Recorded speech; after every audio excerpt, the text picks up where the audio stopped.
வணக்கம், உங்கள் சேலமார தமிழ்ச்செல்வன். இந்த கேள்வி எனக்கு கொரோனா நேரத்தில் எப்படிலாம் சமாளிச்சிங்க, எப்படி மீண்டு வந்தீங்கிற கேள்வி. இந்த கேள்விக்கு என்ன கேட்டால், நான் கொரோனாவில் ஜெயிச்சதுங்கிறத விட கொரோனாவில் நான் ஜெயிக்க காரணமே என்னை சுற்றி இருந்தவங்களெல்லாம் இழந்த நான். என் அன்பு தம்பி லிங்கம், என் வலதுகரமாக இருந்தவனை இழந்தேன். என் கண் எதிரில் என்னுடைய தோட்டத்தில் பணிபுரிந்து கொண்டிருந்த தொழிலாளி, அவரை இழந்தேன். என்னுடைய கிச்சனில் ஸ்டோரு கீப்பர் இழந்தேன். என் இடத்துலையே என் மடியிலேயே 3 பேர்களை இழந்தேன். அவங்க இல்லை, நான் இன்னைக்கு வாழ்ந்துட்டு இருக்கிறேன். அப்புறம் என்ன எனக்கு சோகம் இருக்க முடியும்? அந்த சோகத்தோட என் சோகம் பெருசான்னு நினைச்சேன். ஆனால் சமாளித்தேன். 3 சொத்துக்கள் விற்றேன். படூரில் ஒரு வீடை விற்றேன். சுங்காச்சத்தத்தில் ஒரு இடத்த விற்று தொழிலாளர்களை காத்தேன். நான் சுற்றிக்கிறீங்களா?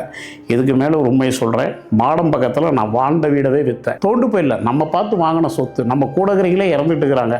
இந்த சொத்தை வச்சுக்கிட்டு என்ன பண்ண போகிறோங்கிறத அசால்ட்டாக எடுத்துக்கிட்டேன். இந்த எப்பவுமே நம்ம வேதனை வேதனை வேதனை வலியும்போம். ஒரு விஷயத்தை நம்ம மறந்துடுவோம். எதிர்முனையில் இருக்கிறவன் வழியை எப்போவுமே நம்ம நினைக்கிறது இல்லை. அப்போ தான் நம்ம வழி எவ்வளோ ஈஸியானதுன்னு தெரியும். ஒருத்தர் உயிரோடவே இல்லை என் கூட இருந்தவன், ஆனால் நான் இருக்கிறேன். இதோட என்ன பெரிய சொத்து?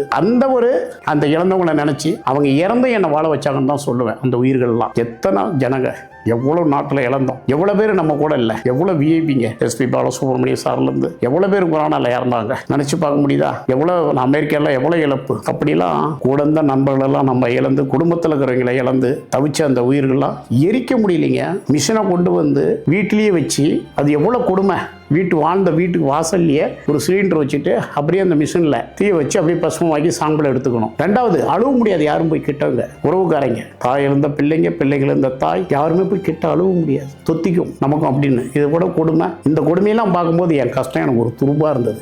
பார்த்து நான் என்ன தேத்திக்கிட்டேன். நம்ம இன்னும் உயிரோட கிளம்பிடாது. நானும் பாதிக்கப்பட்டேன். வேண்ட ஹாஸ்பிட்டல் அட்மிட் ஆன 1 வாரம் இருந்தேன். மனம் தளரல. என்னை விட்டு போனங்களை நினைச்சு நம்ம இருக்கிறோமேங்கிறத அந்த தைரியத்தை வளர்த்துக்கிட்டேன். எப்பவுமே உங்க வழியை பெருசுன்னு நினைக்காதீங்க. அடுத்த வழியை பாருங்க, உங்க வழி சின்னதா இருக்கும். இப்படிதான் நான் கொரோனாவை சந்திச்ச. வியாபாரம் சாப்பாட்டு கிடைச்சா போதும்னு நாங்கள் கடையை நடத்தணும். ஏன்னா நிறைய பேர் இறந்துட்டாங்க, சோறு இல்லாமல் இருந்தாங்க, ஊரை காலி பண்ணிட்டு போனாங்க, சொத்தை இழந்தாங்க, தொழில் இழந்தாங்க. எத்தனையோ சோபா சென்டருங்க, எத்தனையோ தொழிலுங்க, எத்தனையோ சினிமா தேட்டர்லாம் நாசமாகி உள்ள பெருச்சாலிங்க பூந்து பொருள்களை கடை மூடி இருக்கு இல்லையா? இவ்வளவுலாம் பாதிக்கப்படும் போது என் பாதிப்பு சிறிதுன்னு தான் நான் சொல்லுவேன்.